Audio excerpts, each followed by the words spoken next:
Hello everyone and welcome to day 12 of Vlog Every Day in April. Vlogging every day in April.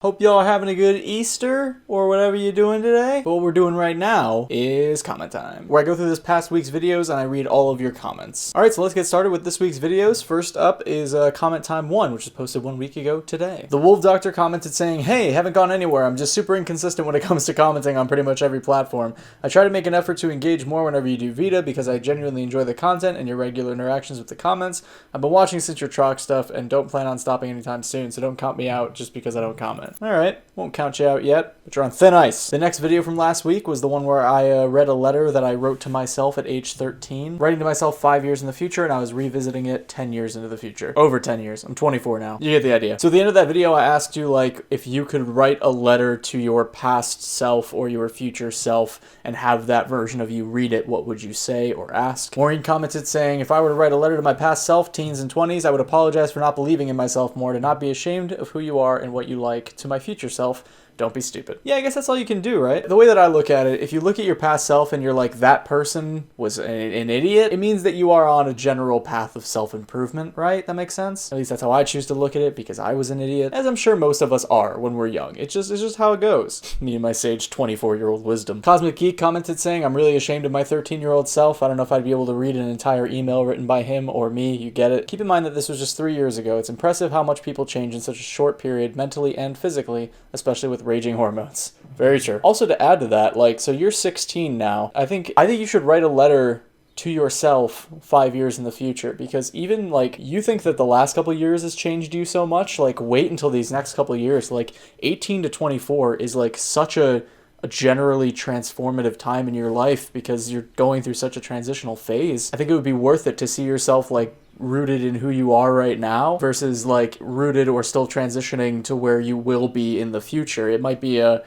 cool kind of link to do. So if you do that, let me know, because I feel like that would be an interesting experiment. Next video on my channel was the Get Ready With Me parody, the quarantine edition, which was, side note, like, such a fun video to make. I kind of want to do more parody stuff, so if you have any ideas for me, like, of video parodies that I can do, let me know in the comments below. But Maureen commented saying, "So lavish, that was hilarious. Thank you so much." And one of my best friends and consistent pains in my ass, Jason Pauly, said, "The zoom on the light bulb might be my favorite joke you've ever made." Thanks, bud. Alright, next video, I wasn't really sure what I wanted to do, so I just did a general check-in with you guys just to see how you're doing. Maureen responded saying, "Update, I'm less anxious. I've written about it in the mail I've sent out, and it has made me feel better. So now I feel like I'm less stressed about this crisis and I'm assuming you mean can do projects that you have in mind," which is great. I know that, like, creativity can be very stagnant in a time like this. I made a whole video about it. But the fact that you're working through that is just, it's incredible, and I'm very proud of you. So, yay. Alright, so the next video was a sin. I went on Instagram and asked you guys to give me your dumbest drawing suggestions, and you did. And then because I'm bad and like to invoke sin in the world, I did them. Cameron Jordan said, "Yes, that grass though. If you don't know, I drew a single blade of grass," which was suggested by Cameron, so I'm glad you liked it. Maureen said, "Oh my god, Kermit.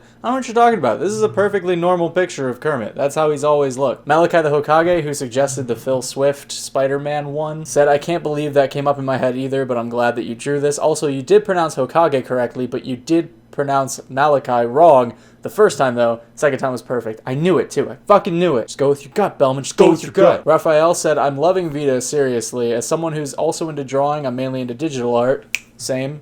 What up? It's great to see all your vlogs. Keep it up, man. Thanks, homie. I appreciate you. Spoon Dude, who's responsible for this completely normal-looking Kermit, said, "Yes, you've brought life to the horrid image of Kermit I've imagined, and it is glorious. We have different definitions of glorious." And then Jason commented saying, "This video is sinful. You are a sinner," which I think sums it up perfectly. Now, before we move on to the next video, I do have a very important update. This drawing of Phil Swift as Spider-Man using Flex Seal as a web shooter has been seen by the Flex Seal social media manager. Probably not actually the social media manager, probably just some marketing intern, but still. I gave them permission to use it. I haven't seen them use it on anything yet, but follow me at Your Average Bellman on Instagram or Twitter, and I will definitely be posting about it if something happens with it. So if you want to keep updated on the Phil Swift Flex Seal Spider-Man bullshit, make sure you're following me. Alright, so the next video I asked you guys what your junk food was, but, like, not always actual food, more like, you know, Like, what do you indulge in? Like, movies, TVs, like, what do